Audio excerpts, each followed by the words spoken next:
छात्रों, सुप्रभातम। आज हम अपनी पाठ्य पुस्तक स्पंदना का 10वां पाठ पढ़ेंगे, सुभाषित रत्नानी। इसी पाठ का हम एक भाग पूर्व के वीडियो में पढ़ चुके हैं। आज हम पार्ट 2 पढ़ेंगे। इस पाठ के 6 श्लोक हमने भाग 1 के वीडियो में देख लिए हैं। 7वां श्लोक देखिए। धन धान्य प्रयोगेषु विद्याया संग्रहेषु च आहारे व्यवहारे च त्यक्त लज्जः सुखी भवेत्। तो इस श्लोक का अन्वय करने के लिए आपको कुछ ज्यादा मेहनत नहीं करनी पड़ेगी, बिल्कुल सरल है। ये लाइन है जैसे कि जैसे चल रही है। धन धान्य प्रयोगेषु विद्याया संग्रहेषु च आहारे व्यवहारे च त्यक्त लज्जः सुखी और भवेत्। ये पूरा जैसा एक ही क्रम में शब्द चल रहे हैं। तो व्यक्ति को अपने जीवन में क्या करना चाहिए कि धन धान्य प्रयोगेषु, एक तो धन धान्य के प्रयोग में यानी रुपया पैसा कमाना और उसको सही कार्यों में खर्च करना। धान्य प्रयोगेषु फसलों को अनाज उत्पादन करना और अनाज का उपभोग करना, क्योंकि धन धान्य दोनों शब्दों का अलग अलग अर्थ है। धन रुपया पैसा और धान्य जो भी उपभोग के योग्य अनाज है उसके लिए आता है। तो धन धान्य के प्रयोग में और विद्या या संग्रहेषु और विद्या का संग्रहण करने में आपको जहाँ से जो ज्ञान प्राप्त हो सकता है उस ज्ञान को आप प्राप्त करें। और आहारे व्यवहारे च, और आहार में भोजन करने में कभी कोई शर्मिंदगी नहीं दिखाएं, कभी किसी प्रकार की कोई लज्जा नहीं रखें। और व्यवहार में अपने दैनिक आचरण में आप सुबह से लेकर सायंकाल तक क्या क्या कार्य करते हैं, किस तरीके से आपका रहना सहना, क्या आपका व्यक्तित्व है, तो उस आचरण में आपके कभी भी कोई लज्जा नहीं। तो इन सब कार्यों में त्यक्त लज्जा, जो लज्जा त्याग कर काम करने वाला व्यक्ति है वह सुखी भवे, वह सुखी होता है। यानी धन धान्य का प्रयोग करने में रुपया पैसा कमाना, खर्च करना, धन धान्य का उपजाना, खेती करना या रुपया पैसा कमा करके धन धान्य खरीदना और उसका प्रयोग करना, विद्या का संग्रहण करना, ज्ञान प्राप्त करना, आहारे व्यवहारे, आहार करना भोजन आदि, व्यवहारे अपना चरित्र। तो इन सब में लज्जा त्याग कर काम करने वाला व्यक्ति सदैव सुखी रहता है। यह श्लोक आपके कंप्लीट हो गया। फिर विद्या विवादाय धनम मदाय शक्ति ही परेशान परिपीडनाय खलस्य साधोर विपरीत मेतद ज्ञानाय दानाय च रक्षणाय। तो इस शब्द का हमें पहले संधि विच्छेद करना पड़ेगा। तो शब्द है साधो प्लस विपरीतम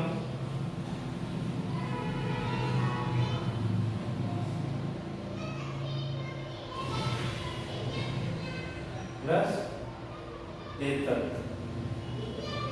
इस तरीके से यहाँ पर आपके 3 शब्द हो गए, साधो विपरीतम एतत्, खलस्य साधो विपरीतम एतत् ज्ञानाय दानाय च रक्षणाय। तो यहाँ पर 2 शब्द हैं, खलस्य और साधो। साधु यानी सज्जन, खल यानी दुष्ट व्यक्ति। तो दुष्ट व्यक्ति को कोई विद्या प्राप्त हो जाए, धन प्राप्त हो जाए तो या शक्ति आ जाए, वो उसका प्रयोग किस लिए करेगा। और कोई साधु व्यक्ति है यानी कोई सज्जन व्यक्ति है तो वो अपनी विद्या का, अपने धन का कैसे उपयोग करेगा, इसको 2 अर्थों में बताया गया है। तो पहले हम खलस्य का लेंगे, खल यानी दुष्ट व्यक्ति। तो खलस्य विद्या विवादाय धनम मदाय शक्ति, यहाँ पर च लगाएंगे, शक्ति च परेशान परिपीडनाय और अंतिम शब्द लगाएंगे भवति। अब ये खल व्यक्ति के लिए ये एक अन्वय पूरा हो गया। खलस्य विद्या विवादाय धनम मदाय शक्ति च परेशां परिपीडनाय भवति। परम, इसके बाद लगेंगे परम एतत् विपरीतम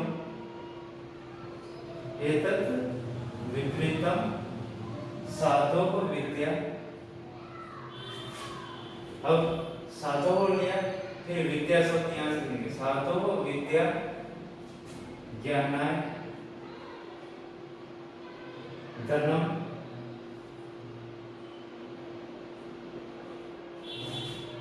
दानाय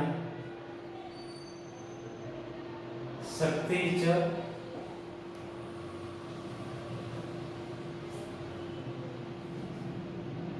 परेशां रक्षणाय, और अंतिम शब्द आएगा भवति। इस तरीके से ये अन्वय कंप्लीट होता है। पहला हो गया खलस्य विद्या विवादाय धनम मदाय शक्ति च परेशां परिपीडनाय भवति।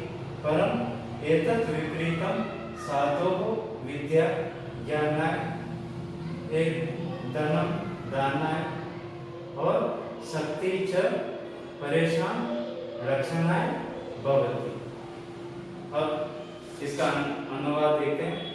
दुष्ट व्यक्ति को अगर विद्या प्राप्त हो जाती है, कोई दुष्ट व्यक्ति दुष्ट प्रवृत्ति वाला है, दुष्ट आचरण वाला व्यक्ति, तो उसकी विद्या विवाद के लिए होती है। वो बात पर कहीं विद्वानों की सभा में बैठेगा तो भी उस विद्या का उपयोग विवाद के लिए करेगा। और अगर उसको धन प्राप्त हो गया है, उसके पास बहुत सारा धन है, तो वो मदाय घमंड करेगा, दूसरों को परेशान करने के लिए, दूसरों पर दिखावा करने के लिए, यानी हर जगह घमंड की बातें करेगा।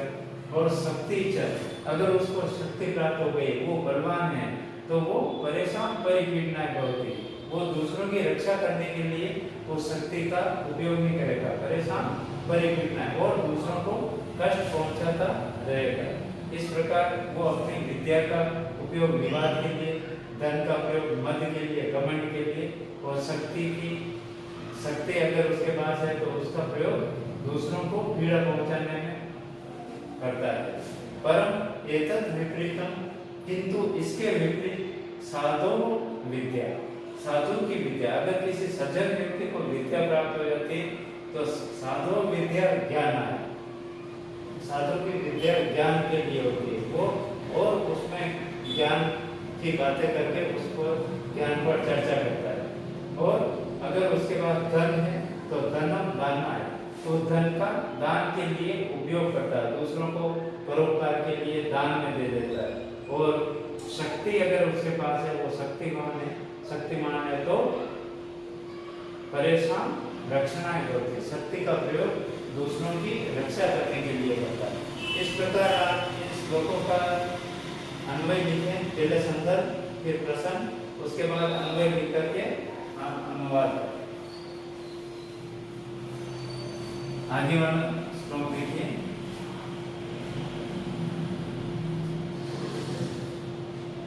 खलः सर्षप मात्राणि परिच्छिद्राणि पश्यति आत्मनः बिल्व मात्राणि पश्यन् अपि न पश्यति। यहाँ पर पश्यन् अपि लिखा हुआ, तो इसको विच्छेद कर दो, पश्यन् प्लस अपि। अब यहाँ पर भी ये खल शब्द आया, खल का अर्थ होता है दुष्ट व्यक्ति। खलः सर्षप मात्राणि अपि, खलः सर्षप मात्राणि अपि परिच्छिद्राणि पश्यति। परम आत्मनः बिल्व मात्राणि छिद्राणि, ये छिद्राणि शब्द वापिस लेंगे। परम आत्मनः बिल्व मात्राणि छिद्राणि पश्यन् अपि न पश्यति।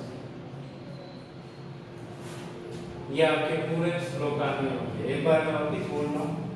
खलः सरसप मात्राणि अपि परछिद्राणि पश्यति परम आत्मनः बिल्व मात्राणि छिद्राणि पश्यन् अपि न पश्यति। खल व्यक्ति यानी जो दुष्ट व्यक्ति होता है वो क्या करता है? सरसप मात्राएं, सरसप का अर्थ होता है राई, राई या सरसों के जो दाने होते हैं बिल्कुल छोटे छोटे, आप हथेली में रख लेना, आपको महसूस उस पर हाथ घुमाएंगे तो पता लगेगा। तो यार इतने छोटे छोटे से छोटे यानी सरसप मात्राएं, सरसों के आकार के या राई के आकार के छोटे छोटे दोषों को भी कैसे दोष पर छिद्राणि दूसरे के दोषों को पश्यति देख लेता है, यानी दूसरे के छोटे से छोटे दोष को भी वो देख लेता है। किसके समान? सरसों के दाने के समान या राई के दानों के समान छोटे से छोटे दोषों को भी देख लेता है। परम किंतु आत्मनः बिल्व मात्राणि, किंतु अपने स्वयं के अंदर बिल्व मात्राणि, बिल्व फल के समान, बिल्व फल होता है बहुत बड़ा लगभग गेंद के आकार का फल होता है जो कि बाहर से बिल्कुल कठोर होता है और अंदर से कुछ खट्टा मीठा स्वाद होता है। तो बिल्व फल के समान छिद्राणि दोषों को भी पश्यन् अपि न पश्यति देखते हुए भी नहीं देखता, यानी खुद के अंदर बिल्ले के समान जो बिल्व फल के समान बड़े बड़े दोष भरे हुए हैं उनको देखते हुए भी वो नहीं देखता है, किंतु दूसरे के दोषों को वो छोटे से छोटे दोषों को भी वो देख लेता है। यानी इंसान अपनी खुद की गलती नहीं देखता, हर समय को दूसरों में कमियां निकालता रहता है। अब ये 10वां श्लोक देखिए, शोकाराति परित्राणम प्रीति विश्रम्भ वादनम केन रत्नमिदं श्रेष्ठम मित्रम नित्यक्षरद्वयम्। पहला है शोकाराति, दूसरा परित्राणम, तीसरा प्रीति विश्रम्भ वादनम, मित्रम इति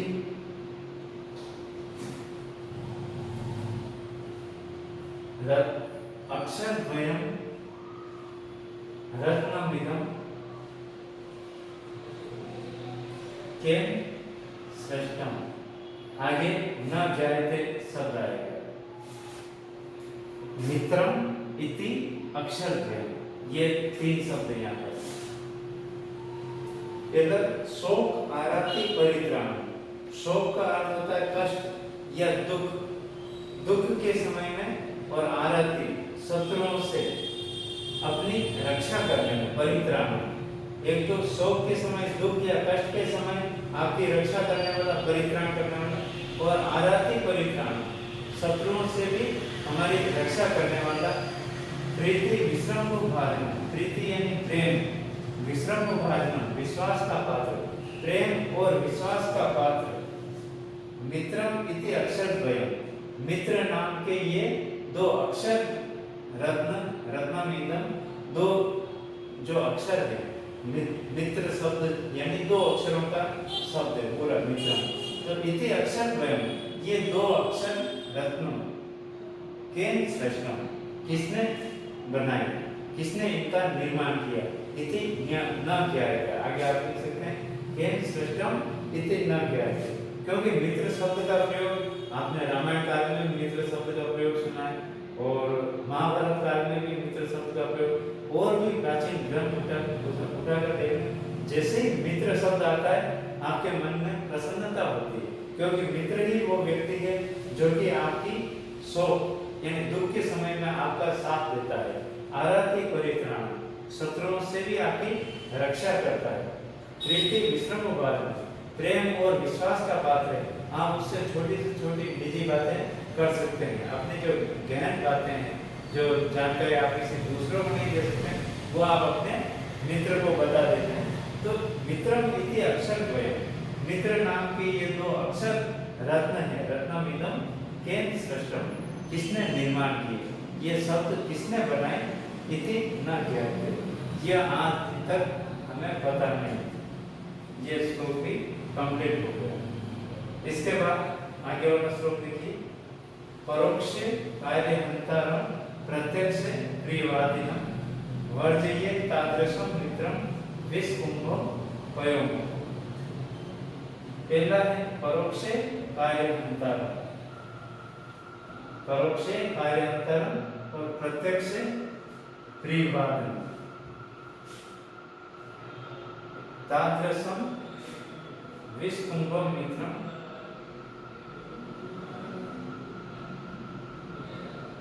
एतादृशं वर्जयेत् प्लस तादृशं दो शब्द है। तो वर्जयेत् तादृशं तादृशं विस्कुंभं पयोमुखं मित्रं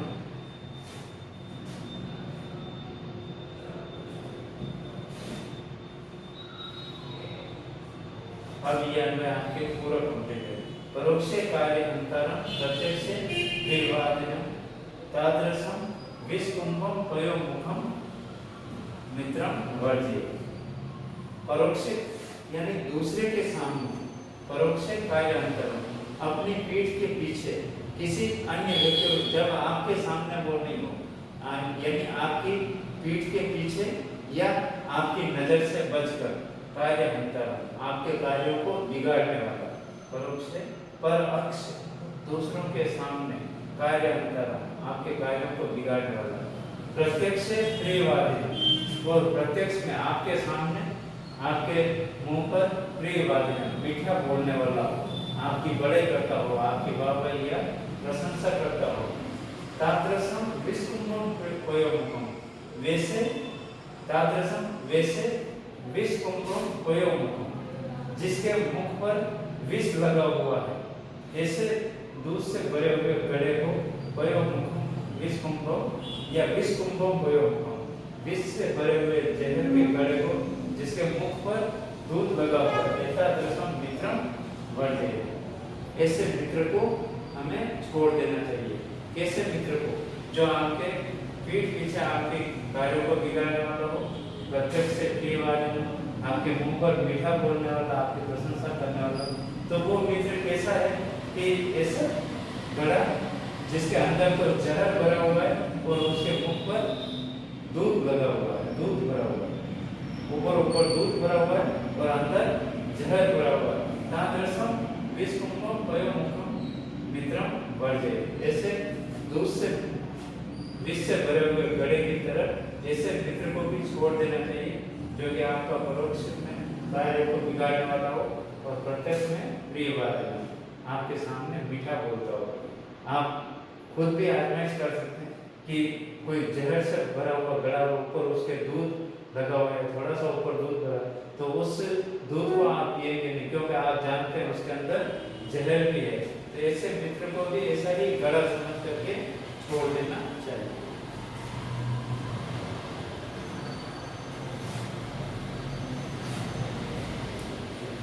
आगे वाला श्लोक देखिए। अनुकूले विधो देयं यतः पूरयिता हरि, प्रतिकूले विधो देयं यतः सर्वं हरिष्यति। अनुकूले पहला है विधो, अनुकूले सति, सति शब्द का प्रयोग है। विधो अनुकूले सति यतः देयं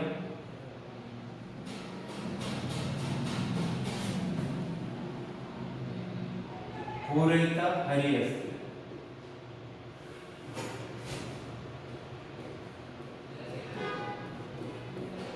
ये लाइन पूरी हो। विधौ अनुकूले सति यतः देयं पूरयिता स हरि अस्ति। परम, यहाँ पर एक परम शब्द लिखेंगे, परम विधौ प्रतिकूले सति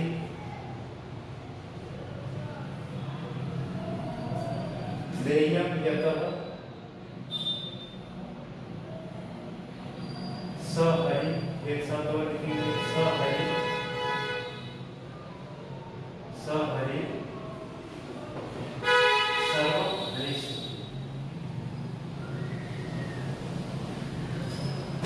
एक बार अन्वय वापस बोलना। विधौ अनुकूल्य सति यतः देयं पूरयिता हरि अस्ति परं विधौ प्रतिकूले सति यतः देयं स हरि सर्वं हरिष्यति। विधौ यानी भाग्य, यह अपना जो भाग्य का चंद्रमा है, भाग्य का चंद्रमा भी कहते हैं और भाग्य भी कहते हैं। विधि का अर्थ है भाग्य। तो भाग्य के अनुकूल रहने पर, अनुकूल होना और प्रतिकूल होना, समय अनुकूल होना, समय प्रतिकूल होना, यानी जब आपका भाग्य अनुकूल स्थितियों में है तो सती, भाग्य के अनुकूल होने पर, सती यानी होने पर, यतः देयं, जो कुछ देने योग्य होता है, यतः देयं, जो देने योग्य होता है, सब पूरयिता हरि अस्ति, वो हरि सब कुछ आपकी इच्छाओं की पूर्ति करता है। यानी जो कुछ आपके भाग्य में लिखा हुआ है वो सब कुछ आपको मिल जाता है। परम लेकिन विधौ प्रतिकूल सति, लेकिन विधि के प्रतिकूल होने पर, जब आपके भाग्य का चंद्रमा, आपका समय थोड़ा टेढ़ा हो, समय ग्रहों की दिशा टेढ़ी चाल चल रही हो, तो विधि के प्रतिकूल होने पर सती यतः देयं, जो कुछ देने दिया हुआ है वो भी स हरि सर्वं हरिष्यति, वो हरि आपसे सब कुछ हरण कर लेता है, छीन लेता है। यानी जब आपका भाग्य प्रबल है तब आपको जो कुछ मिलने वाला है तो आप कम प्रयास करेंगे, थोड़ा प्रयास करेंगे तो भी बहुत कुछ आपको मिल जाएगा। पर जब विधि प्रतिकूल हो जाएगी, जब भाग्य का चंद्रमा, जब समय आपके ग्रह योग आपके उल्टे पड़ जाएंगे, टेढ़ी चाल चलेंगे, तब विधि का प्रतिकूल होने पर सती यतः देयं, जो कुछ देने योग्य होता है या जो कुछ आपको दिया हुआ है, स हरि सर्वं हरिष्यति, वो हरि, हरि का अर्थ होता है विष्णु, कमलापति, विष्णु भगवान जो जगत का तारणहार, वो सब कुछ सर्वं हरिष्यति, सब कुछ हर लेता है। आगे हम उसको देखें। अहिंसा परमो धर्मः तथा अहिंसा परमं तपः, अहिंसा परमं सत्यम यतः धर्म प्रवर्तते। यहाँ ओ की मात्रा है उसको विसर्ग में लें तो ये जो सरल श्लोक है, अहिंसा परमः धर्मः तथा अहिंसा परमं तपः, अहिंसा परमं सत्यम यतः धर्म प्रवर्तते। अहिंसा, प्राणी मात्र के प्रति हिंसा के भाव में, दया के भाव में, जीव मात्र के प्रति करुणा हो, दया हो, चाहे वो चींटी से लेकर गज तक, आप एक चींटी के प्रति भी उतना ही दया भाव रखें, उतना ही कि आप उसको जितना कष्ट पहुंचाते हैं वो आपके स्वयं पर अगर आजमाइश किया जाए तो कितना कष्ट होता है। तो मनसा वाचा कर्मणा, मन वचन कर्म से प्राणी मात्र के प्रति परोपकार करना, दया के भाव रखना, हिंसक भाव नहीं रखना ही अहिंसा कहलाती है। तो अहिंसा परमः धर्म, अहिंसा परम धर्म है तथा अहिंसा परमं तप, और अहिंसा ही परम तप है। अहिंसा से बढ़कर कोई दूसरा तप नहीं हो सकता। और अहिंसा परमं सत्यम, और अहिंसा ही परम सत्य है, यतः धर्म प्रवर्तते, जहाँ से धर्म की प्रवर्तना होती है, धर्म की शुरुआत होती है। आप जितनी धर्म की बातें करते हैं तो उस धर्म के कृत्य को करने के लिए आपको पहले अहिंसा की पूजा करनी पड़ेगी। आपको अहिंसक, हिंसक नहीं, अहिंसक बनना पड़ेगा। आप जब तक अहिंसा के पथ पर नहीं चलेंगे तब तक आपके धर्म की प्रवर्तना नहीं होगी, यानी कोई आप धार्मिक कृत्य नहीं कर सकते। यहाँ पर आपके 13 श्लोक हो गए, अब 2 श्लोक लास्ट में। आता तायना आयंतम अन्या देवा विचारयन् नाथ ताई वदे तोसो अंतुर भवति कश्चन। पहले हम इसका संधि विच्छेद कर लेते हैं। हन्यात, हन्यात प्लस एव प्लस अविचार्य।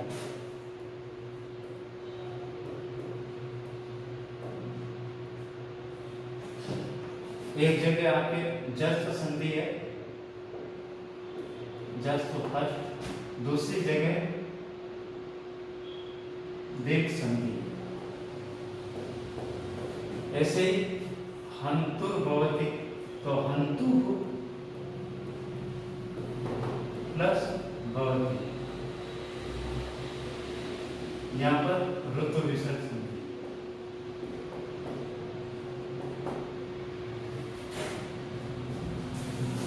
अब हम अन्वय करते हैं।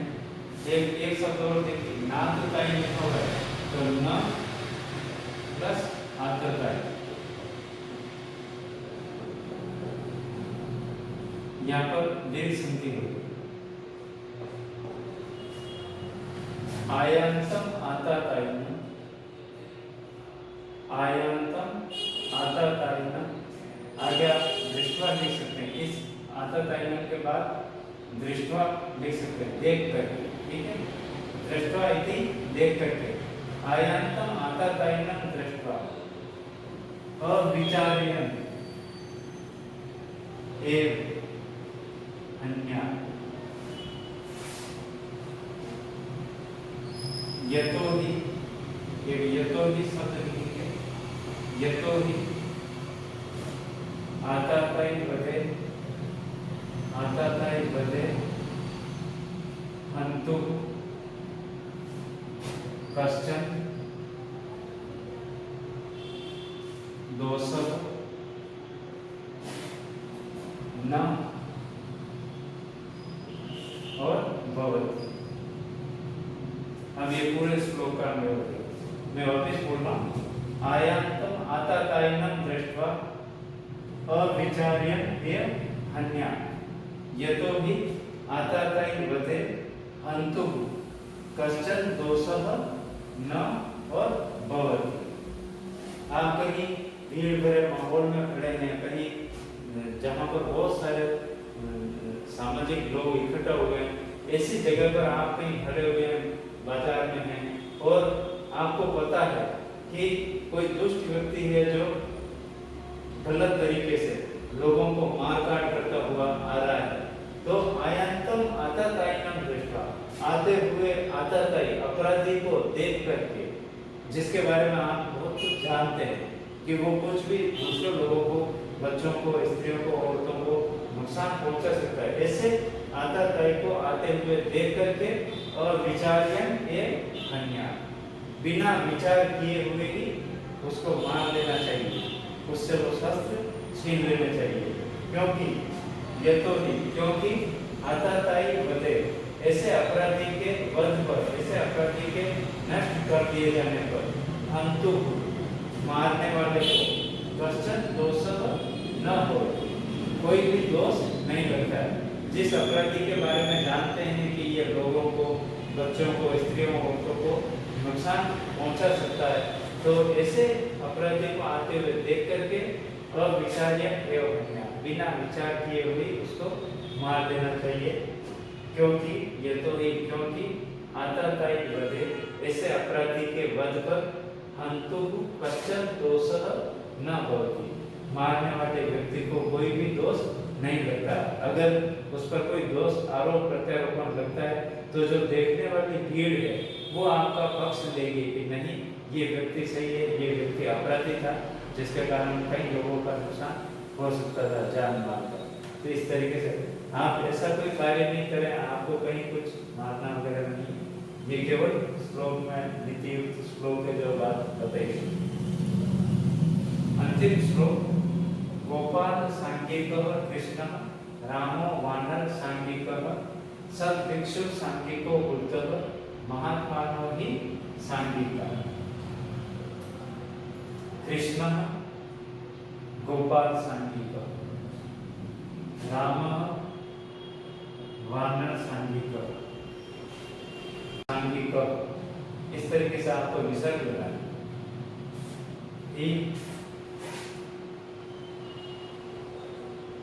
महात्मनः सांघिका भवन्ति या भवति लिख सकते हैं, या संधि भी लिख सकते हैं। संघ प्रवृत्ति, संघ, आपने एक इसी पाठ्य पुस्तक का दूसरा पाठ पढ़ा था, संघीय शक्ति, यानी इस वर्तमान समय में संघ में ही शक्ति है। आप संगठन में रह करके कोई भी कार्य करो, वो कार्य निश्चय ही सिद्ध होगा, पर वो समाज कल्याण वाला होना चाहिए, परोपकार से युक्त होना चाहिए। तो जितना आप संगठन में रहेंगे, आपका कार्य उतना ही सरल होगा और सरल तरीके से सिद्ध होगा, क्योंकि वो आपका कार्य परोपकार के लिए होता है। तो संगठन में क्या क्या शक्ति है? तो कृष्ण गोपाल सांघिक, कृष्ण ने गोपालों का संघ बनाया। कृष्ण को गोपाल भी कहा जाता है और गोपाल का ग्वाले भी होता है।